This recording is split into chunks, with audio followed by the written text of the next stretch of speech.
अस्सलाम वालेकुम जी। इस टाइम मैं अपनी 5 माला डबल स्टोरी घर की कंस्ट्रक्शन साइट पे मौजूद हूँ, जो सिटी हाउसिंग सियालकोट ए एक्सटेंशन ब्लॉक में मौजूद है। और ग्राउंड फ्लोर की हम कंक्रीट पोरिंग कर रहे हैं। इसमें कुछ चेक्स हैं, चेकलिस्ट है, वो मैं आपको बताऊंगा। प्री कंक्रीट पोरिंग और ड्यूरिंग कंक्रीट पोरिंग और पोस्ट जो होती है वो भी मैं आपको इसमें बताऊंगा। सबसे पहले करते हैं कि अगर आपने कंक्रीट पोरिंग करनी है तो आपने कौन कौन सी चीजें होती हैं जिसको आपने चेक करना होता है कंक्रीट पोर होने से पहले। तो सबसे पहले आपने चेक करना होता है शटरिंग। शटरिंग में आपने चेक करनी होते हैं उसके जो वर्टिकल कॉलम होते हैं वो लकड़ी के हैं या स्कैफोल्डिंग, वो आपने चेक करनी है वो अलाइन है या नहीं है। उसके बाद आपने उसकी ब्रेसिंग चेक करनी होती है वो ठीक है या नहीं है।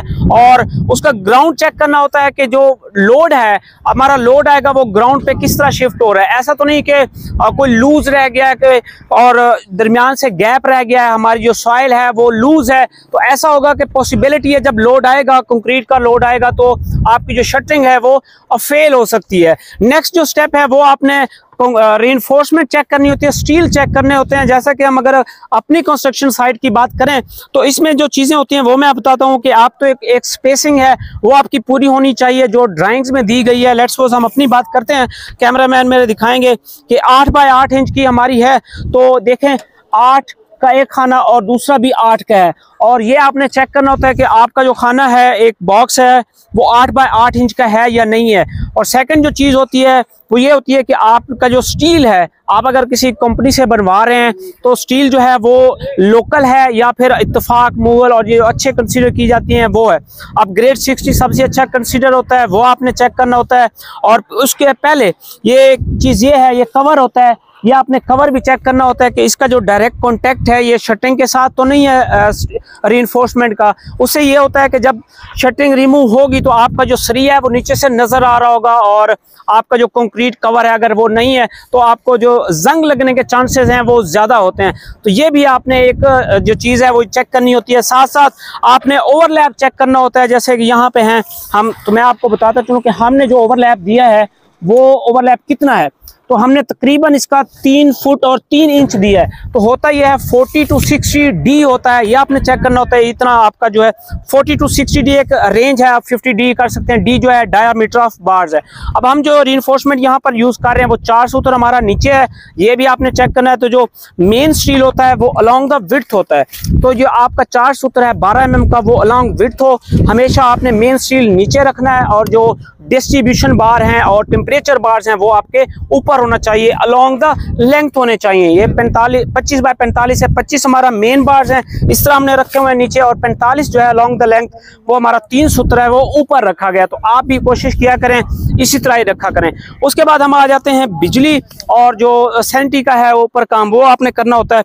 बिजली की ये देखें पाइपिंग है, इसमें आपने ये जो वायर है इसके साथ आपने टाइट करने होते हैं। इसमें क्या क्या चीजें हैं, जैसे ये है फैन बॉक्स दिए हुए हैं हमने, कोई आपने फानूस लगाने हैं या फैन लगाने हैं, ये आपने चेक करने होते हैं कि एग्जैक्ट लोकेशन पे हैं या नहीं है। और आपने कोशिश करनी है कि आपका जो इलेक्ट्रिकल मेंबर है, इलेक्ट्रिकल टीम का कोई बंदा है, वो आपका साइड पे होना चाहिए। कोई पाइप की जो है डिसलोकेट होते हैं तो वो आपको फौरी लोकेशन है उसको एग्जैक्ट कर सके। तो ये इस चीज़ की भी आपने श्योरिटी रखनी होती है। और एक और चीज़ है कि कंक्रीट की जो थिकनेस है वो भी आपने चेक करनी होती है। जैसे हम अपने यहाँ पे चेंज कर रहे हैं तो हमारा एक है, मैं आपने जो निशान है वो भी लगाने हैं ताकि आपकी जो कंक्रीट है वो स्लैब के ऊपर पूरी हो। जैसा कि हमने निशान लगाया हुआ है, ये टेप लगाई हुई है, ये आप चेक कर सकते हैं। आपको यहाँ पर 6 इंच का हमने लगाया हुआ है, तो 6 इंच आपकी कंक्रीट होनी चाहिए।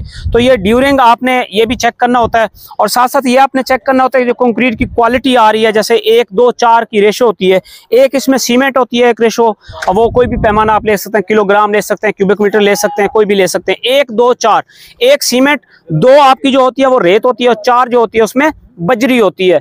और उसमें आपने पानी की भी कंटेंट चेक करना है कि ऐसा तो नहीं है कि पानी ज्यादा हो और आपकी जो स्लरी है वो जो है अलग हो जाए और हनीकॉम आना शुरू हो जाते हैं। आपको पता है उसमें स्ट्रेंथ जो होती है कंक्रीट की वो डिक्रीज हो जाती है। ये बाद अक्सर ऐसे होता है कि जो सीढ़ी होती है वो क्या करते हैं लोग, लेंटर अलग कर लेते हैं और सीढ़ी जो है वो बाद में फिल करते हैं। आपने ऐसा नहीं करना, आपने रीइंफोर्समेंट जो है स्टील भी साथ उसकी फिक्सिंग करनी है, रीइंफोर्समेंट। और यहाँ से आपका सरिया है, जैसे ये हमारे सरिया आ रहे हैं, यहाँ से आ रहे हैं सीधे और नीचे सीढ़ी की तरफ जा रहे हैं। और सीढ़ी भी जो है आपने जो स्लैब है उसके साथ साथ आपने पोर करनी होती है। सरिया आपका डायरेक्ट स्लैब से लेकर आपका सीढ़ियों में जाना चाहिए। ये देखें आप हमारी हो रही है, ये कुछ चेक्स हैं जिसको आप मलूज़े खातिर रख सकते हैं, और उससे ये होगा कि आपकी जो कंस्ट्रक्शन क्वालिटी है वो बेहतरीन हो जाएगी, और आपके जो चेक्स हैं और हनी कॉम्ब भी नहीं आएगी, आपके सारे चेक्स कंप्लीट हो जाएंगे। अगर हम पोस्ट कंक्रीट की बात करें, उसमें क्या क्या चीज़ें आपने चेक करनी है, तो उसमें आ जाता है कि फॉर नेक्स्ट डे, जैसे आज अप्रैल है, अप्रैल के महीने में अगर आप कंक्रीट कर रहे हैं, अप्रैल मई जून जुलाई अगस्त, तो इसमें होता है कि टेम्परेचर बढ़ जाता है, और सीमेंट की वजह से हीट ऑफ हाइड्रेशन जो होता है वो बढ़ जाती है। आपने next day, very next day आपने क्योरिंग करनी होती है। क्योरिंग आपने तकरीबन कोई मिनिमम 14 दिन आपने करनी है, शटिंग भी जल्दी नहीं खुलवानी 14 दिन से पहले, और प्रॉपर इसकी क्योरिंग करनी है, पानी लगाना है, ऊपर साइडों पे आप रेत लगा सकते हैं, पानी छोड़ देना है आपने, और 14 दिन आपने टाइम देना, 14 दिन से पहले आपने शटिंग नहीं रिमूव करानी। ये कुछ चेक्स हैं जो, और इसके अलावा हो सकता है कि कुछ मैं मिस भी कर गया हूं, तो ये हमारे कुछ चेक्स हैं जिसको आप चेक कर सकते हैं। कंस्ट्रक्शन आप ठेकेदार को काम दिया हुआ है, कंपनी को दिया, ये चेक्स रखेंगे आपकी, तो जो स्ट्रेंथ और क्वालिटी है कंक्रीट की वो आपकी मैक्सिमम अचीव हो जाएगी। तो फर्दर आपने किसी भी किस्म की इंफॉर्मेशन लेनी है या घरों की कंस्ट्रक्शन करवानी है तो हमसे आप कांटेक्ट कर सकते हैं। हमारे प्रोजेक्ट सियालकोट, लाहौर, फैसलाबाद, सरगोदा में हमारे अल्हम्दुलिल्लाह प्रोजेक्ट चल रहे हैं, और ये जो प्रोजेक्ट है हमारा सिटी हाउसिंग सियालकोट ए एक्सटेंशन ब्लॉक में, और ये फॉर सेल है। अगर आपने ये घर की कोई कोटेशन लेनी है या इसकी जो प्राइस है वो पता करनी है तो स्क्रीन पे दिए गए कॉन्टैक्ट नंबर पर आप रब्ता कर सकते हैं।